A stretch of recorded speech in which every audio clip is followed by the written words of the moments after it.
ஸ்வேதா, இந்த விஜய் அஜித் படங்கள்லாம் ரிலீஸ் ஆச்சுன்னா லாஸ்ட் ஒரு 4-5 வருஷமா பாத்தீங்கன்னா நம்ம ரிவ்யூ பார்த்துட்டு படம் பார்க்கலான்னு முடிவு பண்ணணும்னு வைங்களேன், படத்துக்கே போக முடியாது. ஏன்னா ஒரு 4 யூடியூப் சேனல்ஸ்ல படம் நல்லா இருக்குன்னு போட்டிருப்பாங்க, இன்னொரு 4 யூடியூப் சேனல்ஸ்ல படம் மொக்கன்னு போட்டிருப்பாங்க. ட்விட்டர்ல எடுத்தாலும் அப்படிதான், ஒரு குரூப் வந்து ஃபயரா விட்டு தள்ளும், இன்னொரு குரூப் போய் பார்த்தீங்கன்னா படம் அசுர மொக்கப்பா போகவே முடியாதுன்னு சொல்லும். இது வந்து இந்த பெரிய எதிர்பார்ப்போடு வரக்கூடிய ஸ்டார்கள் படத்துக்கெல்லாம் இதுதான் நடக்கும். ஏன்னா ரிவ்யூன்னு ஒன்று பார்த்தோம் அப்படின்னா நம்மளால படத்துக்கு போகலாமா வேணாமா அப்படின்னு முடிவெடுக்கவே முடியாது. கம்முன்னு ஸ்ட்ரெயிட்டாக படத்தில் போய் உட்காந்துடணும். படம் பிடிச்சா பார்க்கலாம், பிடிக்கலன்னா வந்து கம்முன்னு வந்துட வேண்டியது தான். அந்த மைண்ட் செட் தான் எனக்கு என்னமோ இந்த எக்ஸிட் போல்ஸ் எல்லாம் பார்க்கும்போது வருது. யாராவது ஒருத்தராவது ஒரே மாதிரி சொல்கிறாங்களா? ஒரு கட்சி பார்ட்டி ஏ அதுதான் ஜெயிக்கும்னு ஒரு 4 பேர், பார்ட்டி பி அதுதான் ஜெயிக்கும்னு ஒரு 4 பேர், பார்ட்டி சி அதுதான் ஜெயிக்கும்னு ஒரு 4 பேர். இப்ப யாரு தான் ஜெயிப்பாங்க? ஒரு முடிவுக்கு வரீங்களா இல்லையா? ஆமா, அது மாதிரிதான் ரிசல்ட் வந்து இருக்கு. எக்ஸிட் போல்ஸை பெருசா வந்து நம்ப கூடாது அப்படின்ற மாதிரி முன்னாடியே எலெக்ஷன் கேம்பெயின்லேயே வந்து சொல்ல ஆரம்பிச்சிட்டாங்க. கருத்து கணிப்புல இப்படி சொல்றாங்க, எனக்கு கருத்து கணிப்புலாம் யாருங்க நம்புவா, ஆளாளு கொண்டு வந்து சொல்லுவாங்க. அவங்க பின்னாடி அவங்க இருந்து செயல்படுறாங்க, இவங்க பின்னாடி இவங்க இருந்து செயல்படுறாங்க, இப்படி வந்து வேட்பாளர்களே சொல்றதை நம்ம கேட்க முடிஞ்சது.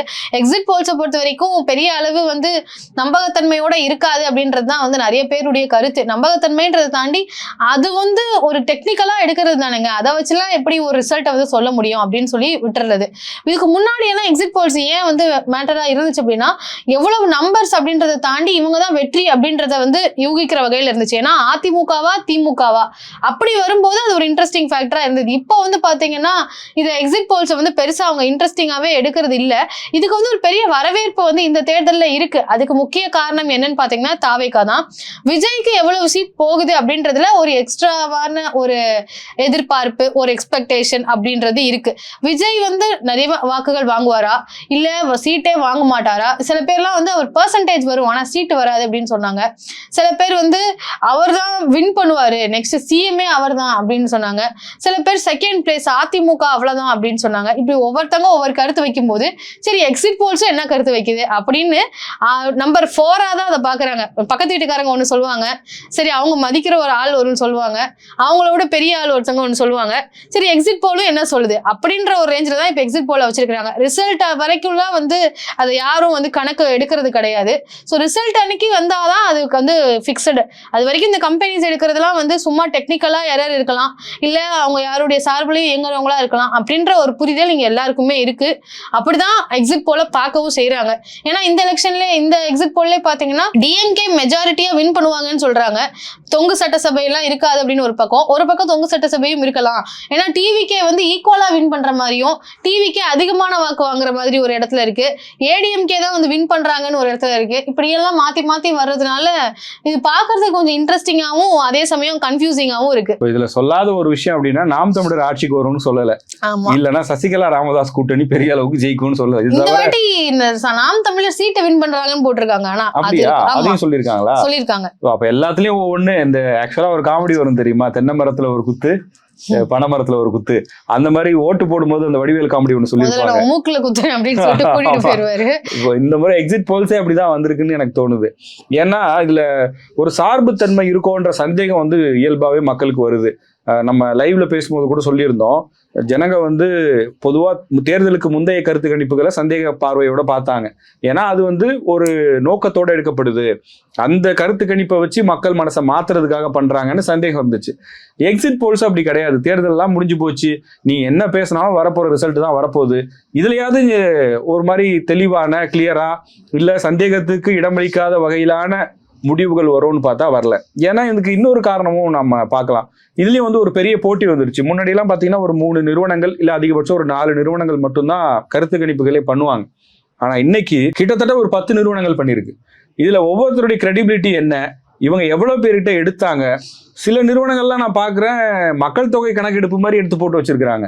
அதாவது ஜாதி அடிப்படையில், மத அடிப்படையில், அர்பன் ரூரல் அதுலெல்லாம் கூட வந்து ஒரு கட்சி எத்தனை % எடுத்திருக்கு அப்படின்றத எப்படி இவ்வளோ ஷார்ட் டேர்மில் பண்ணாங்க. இன்னொன்று ஸ்வேதா, இப்போ நீங்களும் வந்து எலெக்ஷனில் ஓட்டுலாம் போடுறீங்க, தமிழ்நாட்டில் தான் இருக்கீங்க, என்னைக்காவது ஏதாவது ஒரு முறை யாராவது உங்ககிட்ட வந்து கருத்து கணிப்பு எடுத்திருக்காங்களா? என்கிட்ட எடுத்ததே இல்லை. யாரும் தெரிஞ்சவங்க கிட்ட எடுத்திருக்காங்களா?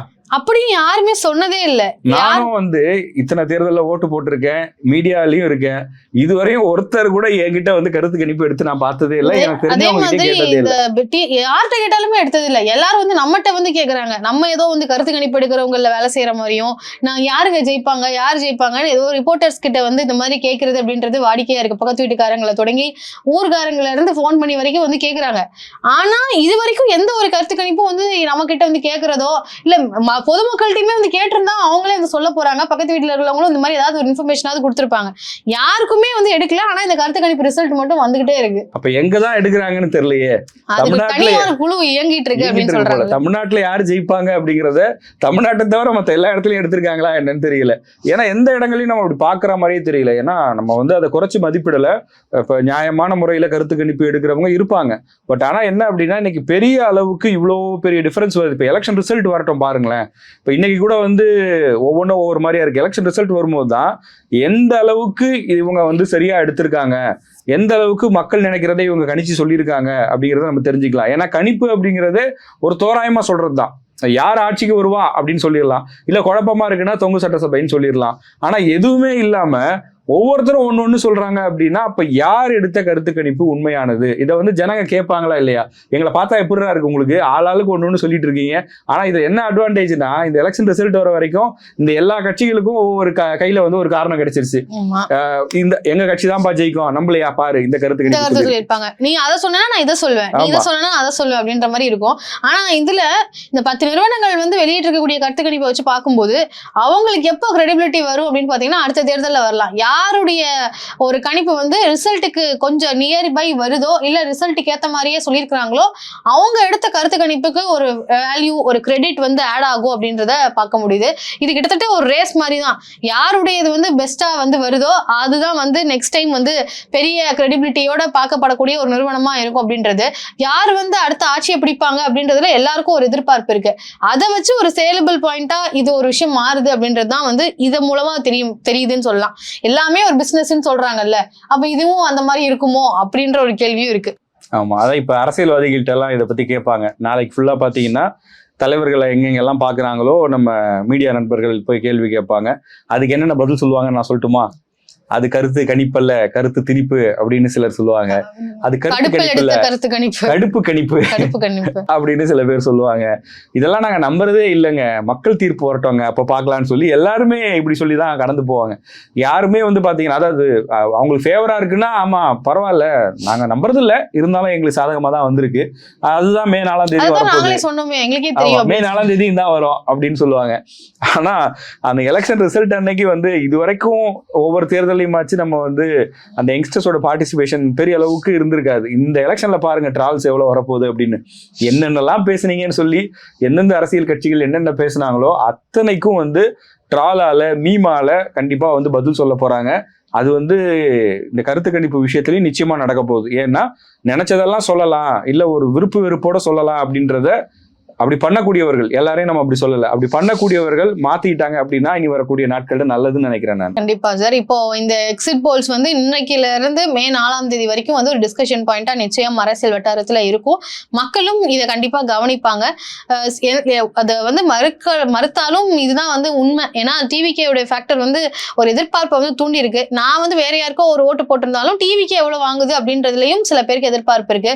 சில பேர் டிவிகேக்கே ஓட்டு போட்டுட்டு நம்ம ஓட்டு வந்து எப்படி ரெஃப்ளெக்ட் இருக்கு அப்படின்னு வந்து எதிர்பார்த்துட்டு இருக்காங்க. சோ அந்த ஒரு எதிர்பார்ப்போட மீண்டும் மக்கள் வந்து காத்திருக்கணும் இன்னும் சில நாட்களுக்கு. ஏன்னா மே 4ஆம் தேதி தான் வந்து ரிசல்ட் வரப்போகுது. சோ இந்த எக்ஸிட் போல்ஸ் மாதிரி யாருடைய ரிசல்ட் வந்து ரொம்ப க்ளோஸா இருக்கு அப்படின்றத பொறுத்திருந்து பார்க்கலாம். சோ இந்த எக்ஸிட் போல்ஸ் இவ்வளோ நிறுவனங்கள் கொடுத்திருக்கக்கூடிய இந்த ரிசல்ட் வச்சு பார்க்கும் பொழுது உங்களுக்கு என்ன தோணுது? யாருடையது சரியா இருக்குங்க, இது கரெக்டா இருக்கும்னு நான் நினைக்கிறேன் அப்படின்னு நீங்க எதை ஃபீல் பண்றீங்களோ கண்டிப்பா அதை கமெண்ட்ல பதிவு பண்ணுங்க. நம்ம ரொம்ப பெரிய அளவுக்கு எதிர்பார்க்கிற ஸ்டாரோடைய படங்கள் வந்துச்சு அப்படின்னா நம்ம எல்லாம் ஃபர்ஸ்ட் டே ஃபர்ஸ்ட் ஷோ பாக்குறதுக்காக வெயிட் பண்ணிட்டு இருப்போம். தமிழ்நாட்டுல ரிலீஸ் ஆகிறதுக்கு முன்னாடி ஓவர்சீஸ்ல ரிலீஸ் ஆயிரும் தெரியும்ல. அப்பெல்லாம் பாத்தீங்கன்னா ஒரு சோசியல் மீடியா போஸ்ட் வரும், சிங்கப்பூர்ல இருக்கிற எங்க சித்தப்பா வந்து காலையிலேயே 4 மணிக்கு படம் பார்த்துட்டாராம், படம் உள்ளதானப்பா அப்படின்னு சொல்லி நிறைய போஸ்ட் வரும்.